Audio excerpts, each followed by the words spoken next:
This is Rose Ebb Tide, and I will have to tell you that the camera doesn't really do justice to this rose quite at all.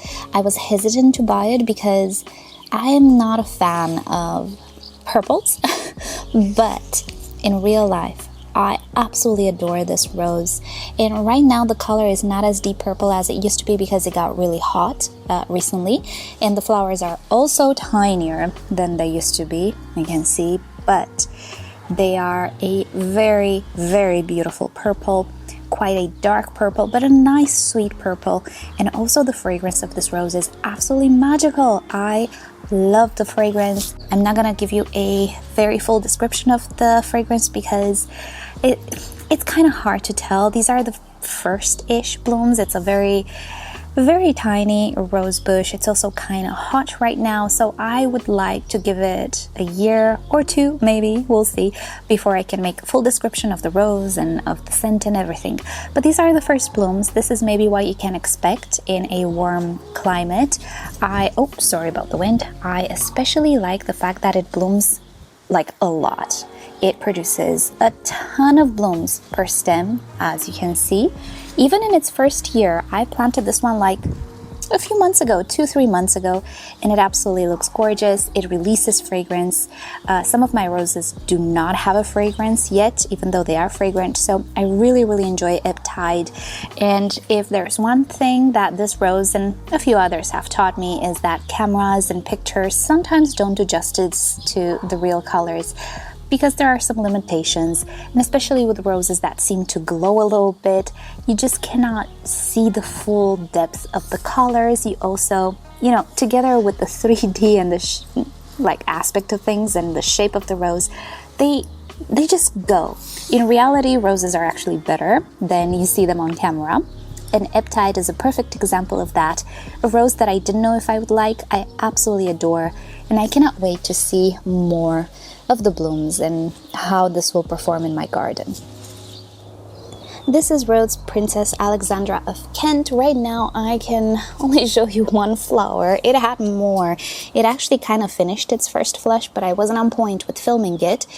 And this is its second flush already. Oh my goodness. So can we see?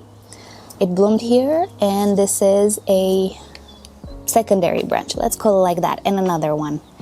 This one is a very robust little rose. Here it's a David Austin, and the flowers are huge. This is not even the best example that I have to show you. It had better flowers in the past, but it's absolutely fantastic. The fragrance is also very nice. Smells sweet and kind of like an old rose and kind of strong, but it looks like the looks of it are, I think, its strong point. Fragrance too, but at this point it's already pretty tall and it's performing very well in the heat here. I don't see any scorchiness or anything, and yeah, just the flowers are absolutely magnificent. If you like this peony shape to them, to your roses, then definitely give this one a shot. This is Pomponella Rose, and I planted her in the ground about 2.5 months ago, and look how much she grew. This is such an amazing little rose. It's a Kordes rose from, I do believe, the Fairy Tale collection, and it looks so beautiful. I fell in love with this rose ever since I saw it in videos and photos, because the flowers, even though now maybe not the best of form because it got really hot, 35 degrees Celsius, really easy now on a daily basis, so the flowers are a little tinier and maybe not so cupped, but typically they stay cupped like this, and they're very beautiful. Many of the flowers are on their way out, although the flowers last a lot on the bush, but it's just such a joyful little rose. It produces clusters of blooms and is a very strong bush. Here it receives non-stop sun from about 9:30 in the morning. You can see the sun is just starting to arrive in this area. So it's blasted with sun pretty much all day, and it's absolutely fine. I don't have any scorching yet. I do expect it to be dormant in the summer when the 40 degrees Celsius temperatures hit, but we're getting there. However, it's handling the heat and the sun very well, and most of all, many people do not detect fragrance from this rose, and it's not supposed to be very fragrant, even on the Kordes website. I think it gives it like 2 stars for fragrance. Mine is quite a bit fragrant, or I personally detect. It's such a unique fragrance. I would say fruity and a little sweet, but it's a fruity that I do not have in my entire garden. It is not a strongly scented rose. Let me give it a quick sniff. Oh, it's so incredibly mouthwatering. Literally, it's not lemony, but it's has a tinge or a tange. Is that a word? It's a little tangy. Oh my gosh, I'm sorry, I'm mispronouncing this word. It's not a word I use regularly. And yeah, it has a sourness to it, but it's delicious. It has a delicious fragrance. It is not a strong fragrance. It's mild to moderate some mornings, I would say. It's a little windy now, but when it's not windy, you can detect it more. And I'm so thrilled about it because it's a fragrance I do not have in the garden, and it's mouth-watering. This rose, though, is not very popular for its fragrance, though, and I believe depending on environment, some will not release much fragrance, but it is very popular due to its vigor and health. As you can see, mine is in the middle of an obelisk, and that's because it grows tall and very, very wide, I would say. So I want to keep it contained, let's say. It's not the time now. It's a small bush, although it's pretty sizable for 2 months, but yeah, in the future I want to contain it and pin it to the obelisk just so we stay more compact. I like my roses compact, but yeah, it's a wonderful rose. It does look very fairy tale-y. It blooms a lot. It produces a lot of buds and a lot of blooms, and I absolutely adore it, and I'm so thrilled I can detect a fragrance. So let me know in the comments, do you detect a nice fruity fragrance, a mouth-watering fragrance from this rose?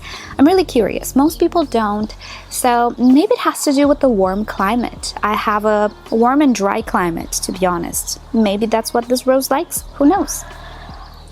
Alright, this is a rose Earth Angel, and I'm not catching it in its prime. This is my windiest area. There's a bit of a hallway, if I can call it like that, behind me.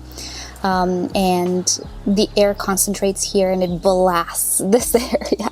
So even on a strong rose like Earth Angel, I have some wind damage here, but as it grows, it's going to be okay. Anyway, it's not its prime, but I did film it in its kind of prime. It's a little hot now, so the blooms are a little tiny, but I think this is my favorite rose in the garden. It is absolutely spectacular, and cameras do not do it justice, I would say. Fragrance wise, it is very fragrant. It is fragrant, but it's not very powerfully fragrant, and you know, it's its first year. It's kind of hot now, kind of windy. It's always windy here, kind of, and you know, the fragrance needs to develop, so I cannot tell you if I detect the champagne notes and all of the notes. I detect a nice rose scent plus a bitter note that gives it a different dimension, but I don't know if it's the full fragrance. However, the shape of it, the form of it, and the color is absolutely angelic. Let's call it like that. It is, I shouldn't have favorites, but it is my favorite rose in the garden right now, because it just looks wise, because it just looks unearthly, ethereal. It looks absolutely amazing. It ticks the boxes for me, at least. It is planted here in the past 2 months. Let's say it's it's a newer, let's say, order. So it didn't have much time, but as you can see, this one is in an obelisk, which means it can grow tall, and it will grow tall, so I need to keep it in check. And I already placed an obelisk here just to, you know, in case it wants to shoot up an octopus cane, I'm gonna contain it, because it can actually do that. Will it do that in its first year? I don't know. This area gets a lot of sun, but there's a wall here, so it's shady from 2:30 or 3 p.m. or so. When it's gonna grow, it's not gonna be that shady, but at least now it's shaded. So yeah, it's doing okay. It's protected from the sun, but it's not gonna be protected forever. So I'm gonna be very curious to see how it handles the sun. So far so good, except for some wind damage, which is to be expected.